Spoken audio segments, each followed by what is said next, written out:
بسم اللہ الرحمن الرحیم۔ السلام علیکم دوستو۔ ایک بادشاہ اپنے چند درباریوں کے ساتھ دریا کے کنارے سیر کو گیا۔ دریا کے دونوں کناروں پر دور تک درخت اور سبزہ پھیلا ہوا تھا۔ یوں لگتا تھا جیسے وہ سب اللہ تعالیٰ کی حمد و ثنا بیان کر رہے ہیں۔ فضا میں پرندوں کی پرواز اور ان کی چہکار سے بادشاہ کا دل شاد ہو گیا۔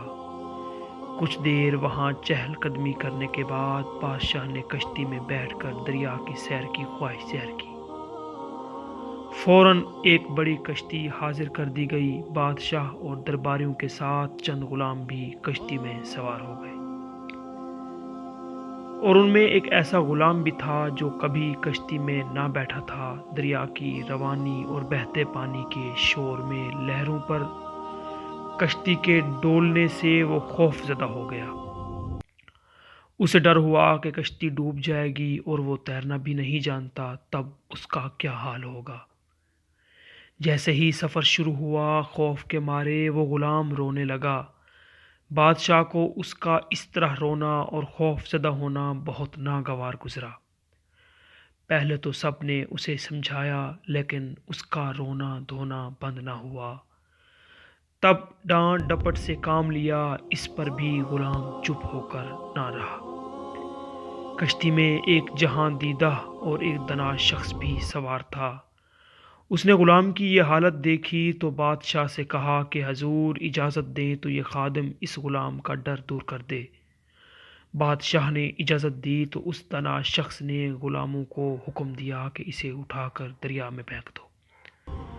حکم کی تعمیل ہوئی۔ جب وہ غلام 3-4 غوطے کھا چکا تو اسی دنا شخص نے دوسرے غلاموں سے کہا کہ اب اسے دریا سے نکال لو۔ چنانچہ 2 غلام جو اچھے تیراک بھی تھے فوراً دریا میں کودے اور سر کے بالوں سے پکڑ کر خوف زدہ غلام کو کشتی تک لے آئے اور اس میں گھسیٹ لیا۔